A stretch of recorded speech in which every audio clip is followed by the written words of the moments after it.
let me get this straight. It's been so long. Yeah, you could hear the artillery shells going through the air as we were flying in the helicopter. That's when the artillery were popping these things, and we trying to fly so we get altitude and we come back down. And when you get to up to the 1st Infantry Division, we unload. You just, you know, that's over. Try to relax a little bit. Then you got perimeter duty at night. You know, you get into a hole, you know, and then you're sitting there waiting to see if anybody's trying to come through the wire, all that kind of stuff. And that was nerve-wracking, you know. And it was a village right there, and we didn't know what was in the village half the time.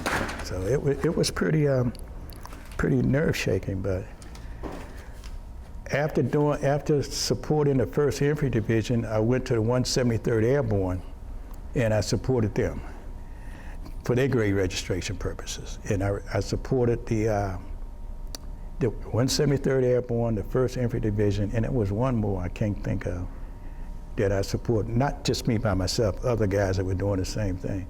So the 173rd was the airborne unit. They had put me on perimeter, you know, in a machine gun position at night. We was doing rice harvesting. So we were putting up a security so the Viet Cong couldn't come in and take the rice from the Vietnamese, you know, people that were growing the rice, you know what I mean? So I'm on perimeter, and the moon is shining bright, and my imagination got away with me. It seemed like I could see legs walking down the road, but no body. That was what was going on in my head. The guy next to me on the M60, he fell asleep on the gun. I got my M14 and I'm trying to stay awake, you know. Luckily, nothing happened. Nothing happened. Another time I was out with, I forget the unit. I think it wasn't a transportation unit, but it was 25th Infantry Division. They came from Hawaii. We were in a rubber tree plantation. Once you stepped into the rubber trees, it was completely dark. The sun didn't shine down between the rubber. Outside the roads where the rubber trees wasn't, it was like daylight out there, and at night it was dark. So one time I got put on a listening post out in front there, you know, about, I forget how many yards out before the line, you know, where we were lined up. And I sat out there for, I don't know how many hours, listening, you know, to see if I heard anything. Luckily, by the time they called me back and put somebody else out there, I was really relieved. But I got back in position, and I panicked, and I saw shadows behind me. I was in the perimeter now, but I had a 38. Well, let me get this. I had a 38 snub-nose revolver, which we had traded with the Air Force for. They had cases and cases of pistols. They wanted anything, souvenirs, you know, helmets, flags, anything you wanted, they would trade you, and we'd get a pistol or two, you know, and ammunition. Cause we had 45s. We didn't have 38 pistols. We had 45. I wanted a 38, you know, the snub-nosed pistol. And I heard this moving behind me, and I aimed. And if you got a revolver, when you pull that trigger, all that flash come out the back of the revolver, you know, a lot of the light, and it took my night vision. And so I just said, pow, pow, pow, you know. Not from the muzzle, that didn't bother, but the fire coming out of the back of that gun on the side where the holes are, just took my night vision away from it. That scared me. The lieutenant ran up and he wanted to know what was happening. I said, I saw some movement. He said, damn it, that was me back there. I stopped that. You could be in the rubber plantation and the moon would be out in the open and it would be like daylight out there in the road, but you could see everything. But in the rubber plant, it was just dark like this, you know, and that was scary. And you had to stay up on, you know, do your listening posts and stay awake and all of these things, and did the same thing with the 173rd Airborne. We were grade registration, but they still put us on point. Not on point, but on perimeter. I guess there wasn't enough soldiers, you know. And then, like the 1st Infantry Division, you know, bringing in guys from the division to I'm trying to think of the right word, to identify their bodies. Because when we pick them up, we don't know who these guys are. They got dog tags, but we really don't know what company, what battalion, or any of that. So we have to have people come in and identify that this is Sergeant whoever, or PFC whoever, whatever, you know, to get identification for them. And then I did that until the 25th. I did that back and forth, convoying remains from one unit to, you know, to the mortuary, from another unit to the mortuary. When a helicopter was down, we went out to pick up those bodies. They could be burned, they could be mutilated, they could be from the fire or whatever. And then I got assigned to the 25th Infantry Division at a place called XXI, and that's where I finished out my tour of duty, at XXI.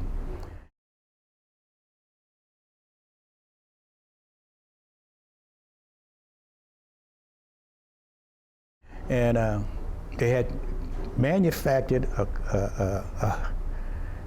temporary building down at almost on the perimeter, away from the main body of the tents and stuff, where we worked on the bodies. And one night, the 25th Infantry Division went on patrol. And when they came back, some of the guys got shot at. And one guy, we went over with we had a medical ambulance, but we painted the Red Cross off of it, you know, made it black, so nobody would mistake us for the medics or the, you know, coming to get them. So I would drive the truck over, pick up the bodies, the bodies that were, the guys that came back through the wire, and put them on the truck and take them to the great registration point. And we had tables that slanted like this. And another guy helped me put this guy up on the table. He was still warm, he wasn't cold. The bullet had went through this shoulder and went out this shoulder. And every time I would try to take his clothes off of him and get him fixed up for shipment the next morning, he would slide down to the end of the table and he would buckle up like that. Then I'd have to go behind the table, get on his arms, pull him back up. And when I pulled him up like this, air came out of his lungs. He, ugh. And the sergeant sitting at the field table, he heard it. Next thing you know, you seen the flaps in the door. He ran out the door. And the moon was up, so I could see him running up this road trying to get back to the compound. It scared me too, but that's what happened. So I finished getting the guy ready, put him in a body bag. I'm sorry, sir. Put him in a body bag. Every morning about 8 o'clock, we had a convoy going to Saigon. So we loaded the bodies up on the deuce and a halves, and we was armed with rifles and pistols and all of that. Long convoy going to Saigon to pick up supplies. We were going to drop off bodies.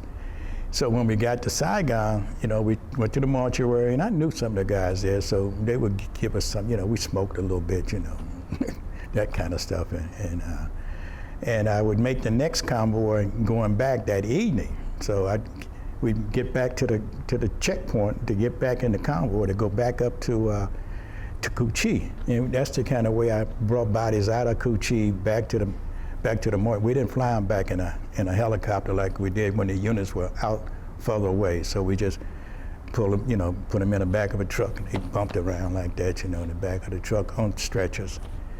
And I remember specifically these two incidents, and I might have mentioned it to you. We had two bodies come in from the Saigon River.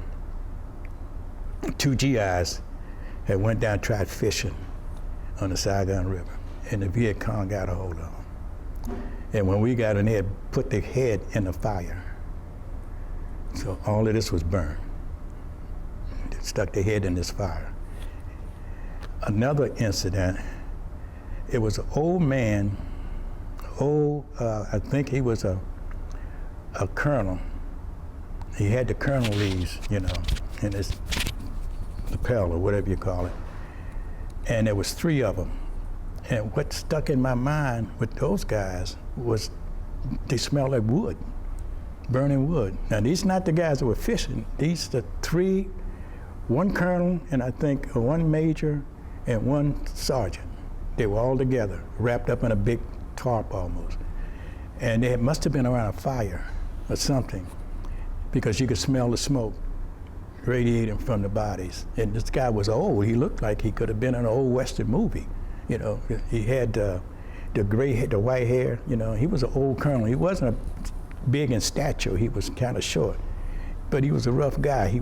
You could look at his face and see that he had been around for a while. And I looked at him like that, you know. And sometimes we would get bodies in that the cavity may have some kind of explosive device in it. You know, we had to make sure that they would stick things into the body cavities, some of them. And ones we couldn't embalm, we would put them in a bath and let them soak in a big tub full of whatever needed to get the penetration of the body to preserve the body. And we had to deal with South Korean bodies, and we had to deal with, I think it was Thailand.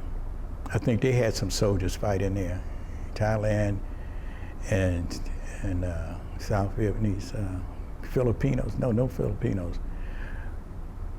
And sometimes we got an Australian. Occasionally we got an Australian, you know. Didn't care much for them guys too.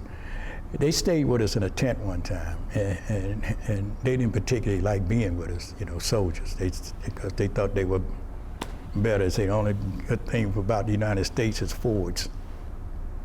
I don't know what that meant. I guess Ford cars. But that's how they treated us. But it was pretty interesting, you know. And